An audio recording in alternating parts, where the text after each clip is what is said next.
सखर लिए चलेंगे आपको जहां पर पीपल्स पार्टी के रहनुमा नासिर हुसैन शाह मीडिया से बात कर। उनकी जनता इजलास भी किए जा रहे हैं। अभी हाल ही में आज खानगढ़ में भी उनका इजलास किया जा रहा है। इस हवाले से आप क्या कहेंगे? देखें, जीडीए में जाती तौर पर जो लोग हैं अपने तौर पर वो काबिल इज्जत और एहतराम इसलिए कि उनकी एक आध सीट बनती है। सियासी तौर पर वो आपने देखा नाकाम हो चुके हैं, बुरी तरह नाकाम हो चुके हैं। ये सारी चीजें करने के बावजूद इलेक्शंस में आपने देखा हर लिहाज से उनको सपोर्ट भी हासिल थी, सब कुछ था, सारी चीजें थी, उसके बावजूद सिंध की आवाम ने उन्हें रद्द कर दिया है। अब ये रद्द किए हुए लोग जो मर्जिया कह लें, उनकी बात का कोई असर नहीं होता। आपने देखा थोड़ा सा अगर कोर्ट का एक आया, ये जो उस वक्त फैसला आया था, तो साजिशें शुरू हो गई, गवर्नर राज की बातें शुरू हो गई और फॉरवर्ड ग्रुप बनाने की बातें शुरू कर दी गई और ये जो लोगों को खरीद और फरोख्त करने की बातें कर दी गई, हॉर्स ट्रेडिंग की बात शुरू कर दी गई, जिसमें कोई भी सदाकत नहीं है और ना ही कुछ होगा। चीफ मिनिस्टर साहब को सबका एतमाद हासिल है और वही कंटिन्यू करेंगे। अच्छा, ये बताइएगा, सिंध की हुकूमत की कारकर्दगी की बात करें तो 3 दिन पहले NSCVD के मुलाजमीन ने कामचोर एहतजाज किया। 2 दिन पहले गुलाम मोहम्मद मेडिकल कॉलेज के मुलाजमीन ने और डॉक्टर्स ने एहतजाज किया। कल से जो है खैरपुर मेडिकल कॉलेज के जो डॉक्टर्स हैं उनका एहतजाज अपने मुताबिक किया जा रहा है, लेकिन सिंध हुकूमत की कोई इस मामले में संजीदगी दिखाई नहीं दे रही। देखिए, मैं आपको बताऊं, इस तरह के छोटे मोटे प्रॉब्लम्स होते हैं, लेकिन ये ज़्यादा अच्छा होता अगर आप हमारे दोस्त हैं कभी हमारी अच्छाइयों को भी बयान कर लें। कल जो 2 ब्रिज बने हैं जिससे लाखों लोग मुस्तफीद होंगे, जिसका इफ्तिताह चेयरमैन साहब ने किया, या और बहुत सारे ऐसी चीज़ें कभी उनका जिक्र भी कर लिया करें। ये छोटे इश्यूज ज़रूर होते हैं, पेटी इश्यूज हैं, इनको भी सिंध गवर्नमेंट ने हल किया है। जिस यूनिवर्सिटी की आप बात कर रहे हैं अपना खैरपुर की, वो भी सिंध गवर्नमेंट ने बनाई, पीपल्स पार्टी की गवर्नमेंट ने बनाई, PMDC से भी उसको रिकॉग्नाइज करा लिया गया है। थोड़ा बहुत इश्यूज हैं वो हल हो जाएंगे। यहाँ की भी जो आप बात करते हैं NICVD एक बहुत बड़ा प्रोजेक्ट है। अब वो अगर छोटा किसी का पेटी इशू हो गया, कुछ 1-2-4 लोगों का डिले हो गया और उसको अगर हाइप क्रिएट कर दी जाए तो ये नामुनासिब बात है। इसमें आपकी सपोर्ट चाहिए हमें। पेटी इश्यूज का मसला आपने देखा, लेकिन आपके शहर सखर में ही पानी का जिस कदर बहरान दिखाया जा रहा है और कंडीशन में जो आपके सिलेक्टेड मेयर है वो मंजर आम से गायब है। और देखिए,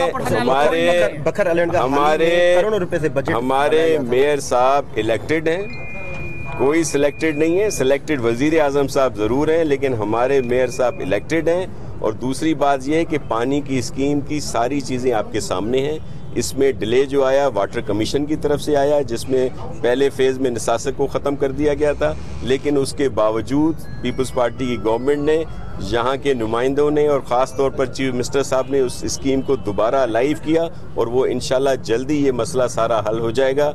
बखर आइलैंड पर भी इसी दौर में ये मुकम्मल हुआ है।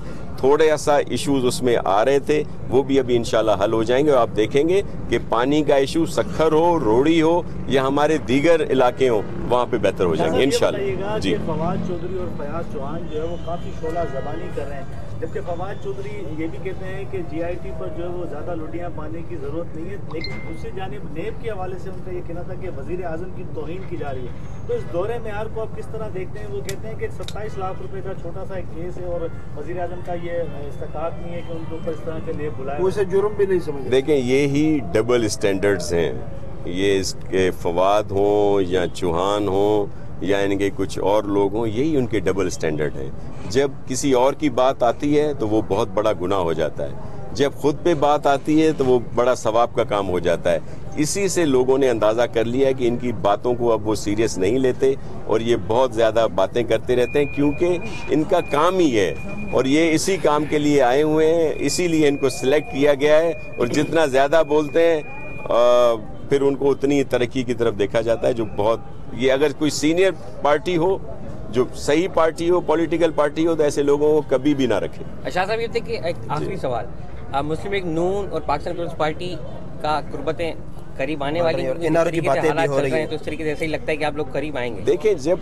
अपोजिशन की पार्टियां होती हैं, जाहिर है उसमें मिलती हैं और गवर्नमेंट की जो भी गलत बात होती है उसका मिलकर उसको फेस करती हैं और उनकी कुर्बतें भी इसलिए बढ़ती हैं कि वो अपोजिशन में होती हैं। दूसरा, बहुत छोटी आसान मिसाल उसकी ये है कि इस वक्त PTI को हम बड़ी बुराई समझ रहे हैं, नून लीग को छोटी बुराई समझकर करीब कर रहे हैं, और यही कुछ ख्यालात उन सब के भी हमारे लिए होंगे। ये बताइएगा, बिलावल भुट्टो साहब का भी इजलास भी उन्होंने किया था, सकारात्मक उसमें बरामी का भी इज़हार किया था वज़रा पर।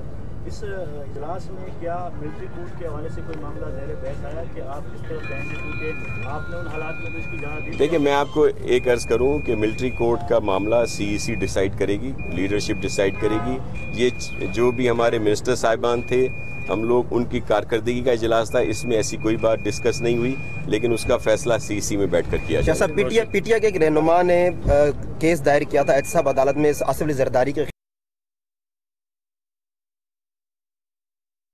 कोई ऐसा मामला हुआ है? मैं अर्ज करूं, वो आपने आधी खबर ये बता दी कि उन्होंने केस वापस ले लिया है, वो दूसरी कोर्ट में जा रहे हैं। और बहुत सारे PTI के ऐसे बोने अपना कद बढ़ाने के लिए आसिफ साहब या हमारी दूसरी क़यादत पर इल्जाम लगाकर पाकिस्तान पीपल्स पार्टी के रहनुमा नासिर हुसैन शाह मीडिया से बात कर रहे हैं।